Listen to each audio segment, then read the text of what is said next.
కాసేపట్లో పుదుచ్చేరి రాష్ట్రంలోని యానాం ఓట్ల లెక్కింపు ప్రారంభం కానుంది. ఈ మేరకు ఎస్ఆర్కే ప్రభుత్వ ఆర్ట్స్ కాలేజీలో ఓట్ల లెక్కింపుకు సర్వం సిద్ధమైంది.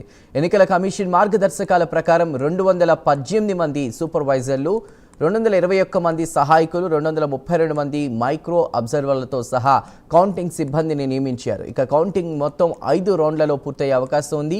ఈ ఎన్నికల్లో యానాంలో 35,830 మంది ఓటు హక్కును వినియోగించుకోగా మొత్తం 93% పైగా పోలింగ్ నమోదైంది. ఉదయం 9 గంటల నుండి లెక్కింపు ఫలితాల సరళి బయటకు వస్తుందని పరిశీలకులు భావిస్తున్నారు. దీంతో యానాం ఫలితాలపై ఉత్కంఠ నెలకొంది. రైట్, ప్రస్తుతం యానాంకి సంబంధించి కౌంటింగ్ అప్డేట్స్కి మరి కాసేపట్లో సమయం ఆసన్నమవుతుందని అనుకోవచ్చు. 8 గంటల ప్రాంతంలో ముందుగా పోస్టల్ బ్యాలెట్స్, తర్వాత 8:30కి ఈవీఎంలు కౌంట్ చేస్తారు. అయితే ప్రస్తుతం అక్కడ పరిస్థితిని వివరించడానికి మా ప్రతినిధి శ్రీరామూర్తి సిద్ధంగా ఉన్నారు. శ్రీరామూర్తి. చందు, ఏదైతే కేంద్రపాలిత ప్రాంతమైన పుదుచ్చేరిలో అసెంబ్లీ ఎన్నికల ఫలితాలు ఈరోజు ఆ లెక్కింపు మరి కాసేపట్లో ప్రారంభం కాబోతుంది.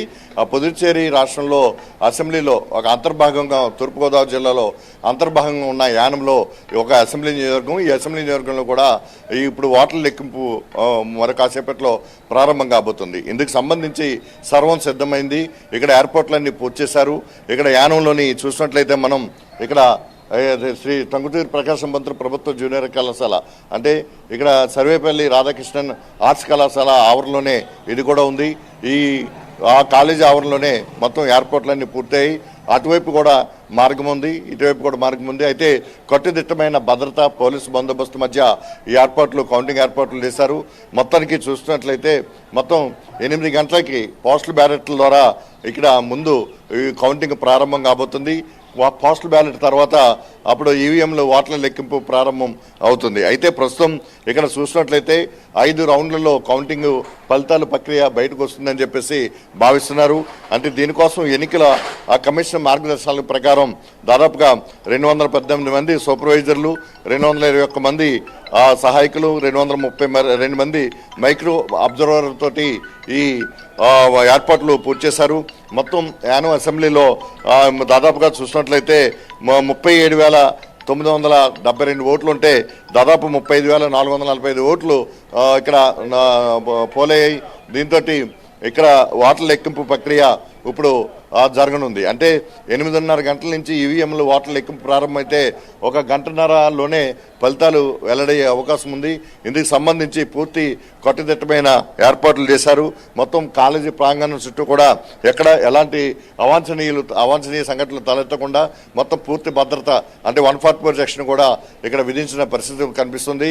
మొత్తం ఇప్పుడు ఏజెంట్లు అందరూ కూడా, అంటే ఇక్కడ ప్రధానంగా ఎన్డీఏ తరపున మాజీ మంత్రి మల్లాడి కృష్ణారావు, అలాగే కాంగ్రెస్ పార్టీ తరపున సిట్టింగ్ ఎమ్మెల్యే గొల్లపల్లి అశోక్, అలాగే టీవీకే తరపున తోట రాజా, ఇలాగా చూసినట్లయితే అభ్యర్థులు పోటీ చేశారు. ప్రధాన పోటీ ఇక్కడ మల్లాడి కృష్ణారావు, గొల్లపల్లి అశోక్ మధ్య జరిగింది.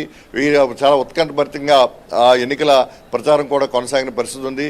నువ్వంటే నువ్వు, డి అంటే డి అన్నట్టుగా కూడా ఇక్కడ ఎన్నికల ప్రచారం కొనసాగిన నేపథ్యంలో ఈరోజు ఓట్ల లెక్కింపు ప్రక్రియ ఏ విధంగా ఉంటుందనేది ఒక ఉత్కంఠ భరితమైన వాతావరణం, ఇక్కడ ఆసక్తి కూడా నెలకొని ఉంది. ఇక్కడ యానంలో ఫలితాలు ఏ విధంగా వస్తాయనేది ఒక ఆతృతగా, ఆసక్తిగా కూడా ఇక్కడ ప్రజలు ఎదురు చూస్తూ ఉన్నారు. అయితే ఎవరికి ఈ మొగ్గు, ఎవరికి ఇది అనేది మరి కాసేపట్లో 2 గంటల సమయంలోనే ఈ ఫలితాలు వెల్లడయ్యే అవకాశం ఉంది. మొత్తానికి చూసినట్లయితే యానంలో ఎక్కడ చూసినా ఈ ఓట్ల లెక్కింపు. చందు చెప్పండి. రైట్, పుదుచ్చేరిలో మొత్తం 30 సీట్లకి మ్యాజిక్ ఫిగర్ 16 కాబోతున్నట్టు తెలుస్తుంది. ముఖ్యంగా 6 ప్రాంతాల్లో కౌంటింగ్ జరుగుతోంది. ముఖ్యంగా యానాంకి సంబంధించి 5 రౌండ్ల కౌంటింగ్లో కూడా భవితవ్యం తేలిపోనుందా? సో భద్రత పరంగా ఎలాంటి అవాంఛనీయ సంఘటనలు జరగకుండా ఎలాంటి ఏర్పాట్లు చేశారు శ్రీరామూర్తి? సిచ్యువేషన్ ఎలా ఉంది అక్కడ? చందు, ఇక్కడ చాలా సున్నితమైన ప్రాంతం యానం అనేది. ఇక్కడ ఎన్నికలకు సంబంధించి చాలా కట్టుదిట్టమైన భద్రత ఏర్పాటు చేశారు. కేంద్ర బలగాలను కూడా ఇక్కడ బెటాలియన్ కూడా బందోబస్తుకి ఉపయోగిస్తున్న పరిస్థితి ఉంది. ఎన్నికల సమయంలో కూడా, పోలింగ్ సమయంలో కూడా చాలా కట్టుదిట్టమైన ఏర్పాట్లు చేశారు. అదేవిధంగా ఇప్పుడు ఓట్ల లెక్కింపు ప్రక్రియలో కూడా కేంద్ర బలగాలను కూడా ఉపయోగించుకుంటున్న పరిస్థితి ఉంది. మొత్తం ఏదైతే చుట్టూ కూడా ఇక్కడ కాలేజీ ప్రాంగణంలో ఈ ఓట్ల లెక్కింపు జరిగే ప్రాంతం అంతా చుట్టూ కూడా ఇక్కడ నలు రోడ్లలో కూడా బందోబస్తును ఏర్పాటు చేస్తారు. ఎవరిని కూడా ఈ కౌంటింగ్ ప్రాంతానికి అనుమతి లేనిదే అంటే పాస్ లేనిది ఎవరిని కూడా అనుమతించట్లేదు. అయితే ఇప్పుడు వరకు కూడా ఏజెంట్లు లోపలికి వెళ్తున్నారు. 7:30 గంటల లోపల ఏజెంట్లు అందరూ లోపలికి రిపోర్ట్ చేయాల్సి ఉంది. ఏజెంట్లు అందరూ కూడా లోపలికి వెళ్ళారు. ఇప్పుడు అయితే ఎక్కడ ఎలాంటి అవాంఛనీయ సంఘటనలు తలెత్తకుండా ఈ బందోబస్తు కొనసాగుతుందని చెప్పొచ్చు. అయితే ఓట్ల లెక్కింపు ప్రక్రియ 5 రౌండ్లలోనే ఒక రిజల్ట్ బయటకు వస్తుందని చెప్పేసి భావిస్తున్న పరిస్థితి ఉంది. మొత్తం ఓట్ల లెక్కింపుకి సంబంధించి మొత్తం పూర్తి స్థాయిలో ఇక్కడ ఏర్పాట్లు చేసిన పరిస్థితి ఉంది. 8 గంటలకి పోస్టల్ బ్యాలెట్లు ఓట్ల లెక్కింపు ప్రారంభిస్తారు. ఆ తర్వాత 8:30 గంటలకల్లా ఈవీఎంలని స్ట్రాంగ్ రూమ్ నుంచి తీసుకొచ్చి కౌంటింగ్ కేంద్రాల్లోకి తరలించి ఇక్కడ ఈ కౌంటింగ్ కూడా ప్రారంభిస్తారు. 9:30-10 గంటలకల్లా ఒక రిజల్ట్ అయితే ఒక ఎట్లా ఉంది ఓట్ల సరళ ఎట్లా ఉంది అనేది కూడా తెలిసే పరిస్థితి ఉంది. ఈ నేపథ్యంలో అందరూ కూడా యానంలో ఏం జరుగుతుంది, ఫలితం ఎలా ఉంటుందని చెప్పి ఒక ఉత్కంఠభరితమైన వాతావరణంతో ఈ ప్రాంతంలో నెలకొన్న పరిస్థితి. అలాగే పోలీసు బృందాలు కూడా మొత్తం పర్యవేక్షణ చేస్తున్న పరిస్థితి కనిపిస్తూ మనం చూస్తూ ఉన్నాం. అదే వాహనాల్లో కూడా ఒక పహరా కాస్తున్న పరిస్థితి ఉంది. చుట్టూ కూడా ఎవరిని కూడా ఈ లోపలికి అలౌ చేయటం లేదు.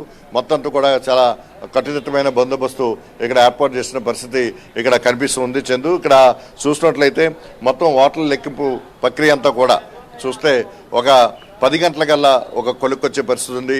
2 గంటల్లో అంటే ఈవీఎంలు లెక్కింపు మొదలైన తర్వాత 2 గంటల్లోనే ఫలితం వెలువడుతుందని చెప్పేసి భావిస్తున్నారు. అంటే 37,972 ఓట్లలో 35,000 పైగా ఓట్లు పోలయ్యి 93% ఓట్లు పోలవడంతో మొత్తం ఇక్కడ ఫలితం ఏ విధంగా ఉంటుందనేది ఒక ఉత్కంఠ అయితే ఇప్పుడు ఆసక్తిగా అయితే ఇక్కడ ప్రజలు ఎదురు చూస్తున్న పరిస్థితి. రాజకీయ నాయకులు కూడా ఒక విశ్లేషణలు అయితే ఇప్పుడు చేసుకుంటున్నారు. కొంతమంది ఫలితాల మీద కూడా బెట్టింగ్లు కాస్తున్నారని కూడా సమాచారం వస్తుంది. చందు, శ్రీరామూర్తి, అంటే అందరూ కూడా కాళ్ళకు చక్రాలు కట్టుకుని ప్రచారం చేసినటువంటి పరిస్థితి. సో ఈ హోరాహోరీ పోరులో ఎవరు గెలుస్తారు అన్న విషయంలో ఎగ్జాక్ట్ పోల్స్ అవనున్నాయా? దానికి సంబంధించి మీరేమనుకుంటున్నారు? చందు, అంటే ఇక్కడ చాలా వారవారిగానే జరిగిందని చెప్పొచ్చు. అయితే ప్రచారంలో మొత్తం ఇంటింటికి తిరిగి ప్రచారం చేసిన పరిస్థితి ఉంది. భారీ ర్యాలీలు నిర్వహించిన పరిస్థితి ఉంది. ఒకరినొకరు కూడా సవాళ్ళు విసురుకున్న పరిస్థితి కూడా ఇక్కడ కనిపిస్తుంది. మల్లాడి కృష్ణారావు అయితే తాను గెలిచి తీరుతానని చెప్పేసి తన శబ్దం కూడా చేశారు. కాకపోతే తన పేరు కూడా మార్చుకుంటానని ప్రకటించిన పరిస్థితి ఉంది. ఒకవైపు చాప కింద నీళ్ళ కాంగ్రెస్ అభ్యర్థి గొల్లపల్లి సూర్యారావు సిట్టింగ్ ఎమ్మెల్యే తన కూడా ఎన్నికల ప్రచారం చాలా మొదట్లో కొద్దిగా వెనకబడి ఉన్నారని చెప్పేసి అనుకున్నా చివరికి వచ్చేటప్పటికి కూడా నువ్వా నేనా అంటుగా కూడా ఎన్నికల ప్రచారం చేశారు. అయితే ఈ నేపథ్యంలో చూసినట్లయితే ఇద్దరి మధ్య ప్రధాన పోటీ ఉంటుంది. ఈ ఇద్దరి మధ్య ఈ ఫలితం ఏంటనేది కూడా ఉంటుంది. దీనివల్ల చాలా తక్కువ మెజార్టీతో ఎవరు గెలుస్తారు అనేది కూడా ఒక ఓట్ల సరళిని బట్టి ఇప్పుడు మనకి అంచనాలు అనిపిస్తున్నాయి. మరి ఫలితం ఎలాగుంటుందనేది, వీళ్ళ జాతకం ఏంటనేది, వీరు అభ్యర్థుల జాతకాలు ఏంటనేది మరొక 2 గంటల్లో ఈవీఎంలు తెరిచిన తర్వాత 2 గంటల్లోనే వారి భవిష్యత్తు ఏంటనేది బయటపడే పరిస్థితి కనిపిస్తుంది. Chandu, right Sriramurthy, thank you.